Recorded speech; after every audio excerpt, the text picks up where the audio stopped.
તો શિવલિંગ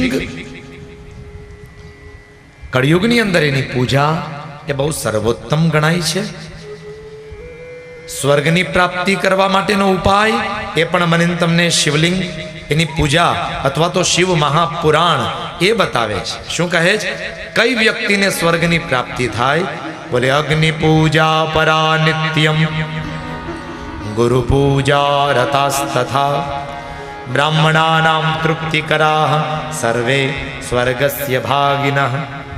હે શૌનકાદિ ઋષિમુનિઓ, અગ્નિની પૂજા કરવાથી સ્વર્ગલોકની પ્રાપ્તિ થાય. પ્રત્યેક દિવસે આપણે અગ્નિની પૂજા કરવી જોઈએ. બ્રાહ્મણ હોય તો એને અગ્નિહોત્ર થવું જોઈએ. નાનકડો અગ્નિ પ્રગટાવી આહુતિઓ આપી અગ્નિહોત્ર બ્રાહ્મણ બની અગ્નિની પૂજા કરવાથી બ્રાહ્મણને સ્વર્ગલોકની પ્રાપ્તિ થાય. અમારા બહેનો એમ કહે છે, અમારે અગ્નિની પૂજા કેવી રીતે કરવી? અગાઉના સમયમાં આ જૂના મોટી ઉંમરના જે બહેનો બેઠા છે ને, ડોશીમાં બેઠા હોય ને, એને પૂછજો. અગાઉના સમયમાં જ્યારે ચૂલા હળગાવતા ત્યારે ચૂલો હળગાવી અને કંકુના છાટણા કરતા. હે માડી, સાચી વાત છે ને કે ખોટી વાત? કંકુના છાટણા કરી અગ્નિની પૂજા કરે. શું કામ? અગ્નિની પૂજા કરીને પછી રોટલા રાંધવાનું ચાલુ કરે, જેનાથી એ રોટલાની અંદર, એ અન્નની અંદર સાત્વિકતા આવે. અને સાત્વિક અન્નનો આહાર આપણે લેશું તો આપણા મન, આપણા વિચારો એ પણ સાત્વિક બનશે. માટે સાત્વિક આહાર, એના માટે અગ્નિની પૂજા. પ્રત્યેક દિવસે અગ્નિની પૂજા કરવાથી સ્વર્ગલોકની પ્રાપ્તિ થાય છે. પ્રત્યેક દિવસે ગુરુની પૂજા કરવાથી સ્વર્ગલોકની પ્રાપ્તિ થાય છે. બ્રાહ્મણાનામ તૃપ્તિકરાઃ, બ્રાહ્મણોને સંતોષજનક દક્ષિણા દાન કરવાથી, એમને તૃપ્તિ કરાવવાથી, પેટ ભરીને જમાડવાથી પણ યજમાનને સ્વર્ગલોકની પ્રાપ્તિ થાય છે. આ સ્વર્ગલોકના ઉપાયો બતાવવામાં આવ્યા છે. વળી કહે છે કે દેવતાઓને પ્રસન્ન કરવા માટે 5 મહત્વના મોટા સોપાનો છે.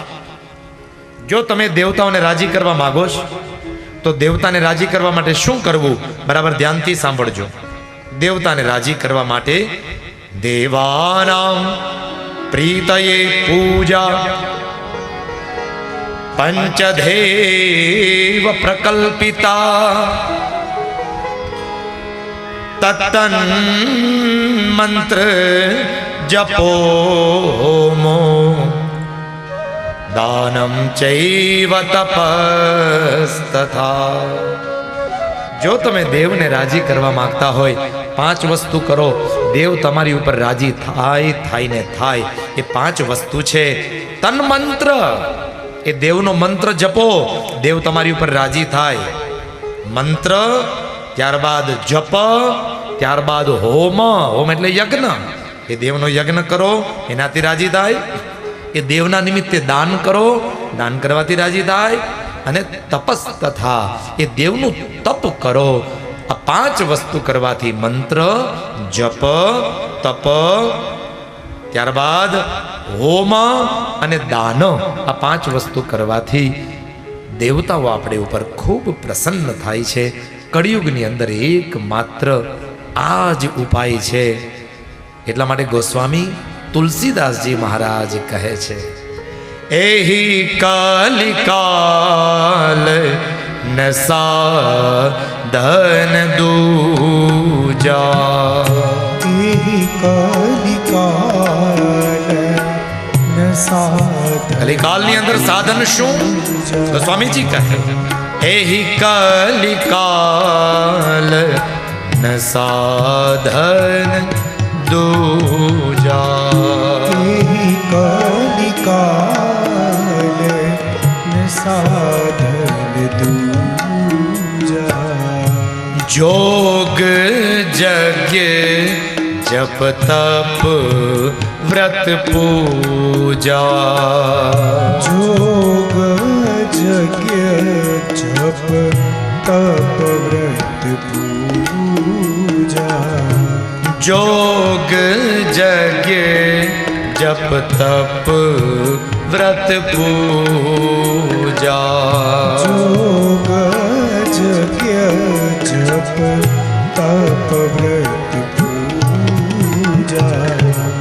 એહી કલિકાલ ન સાધન દૂજા એહી કલિકાલ ન સાધન દૂજા જોગ જગ્ય જપ તપ વ્રત પૂજા જોગ જગ્ય જપ તપ વ્રત પૂજા એહી કલિકાલ ન સાધન દૂજા એહી કલિકાલ ન સાધન દૂજા જોગ જગ્ય જપ તપ વ્રત પૂજા જોગ જગ્ય જપ તપ વ્રત પૂજા એહી કલિકાલ ન સાધન દૂજા. કળિયુગની અંદર ગોસ્વામીજી એમ કહે બીજું કોઈ સાધન જ નથી. જોગ યજ્ઞ જપ તપ વ્રત અને પૂજા આ જ સાધનો છે. માટે કળિયુગની અંદર જેટલું થાય એટલું ભજન કરી લેવું. હા, ભજન ને ભોજન કળિયુગમાં શ્રેષ્ઠ. અને અમારા ચોવટિયા પરિવારે ભજન અને ભોજન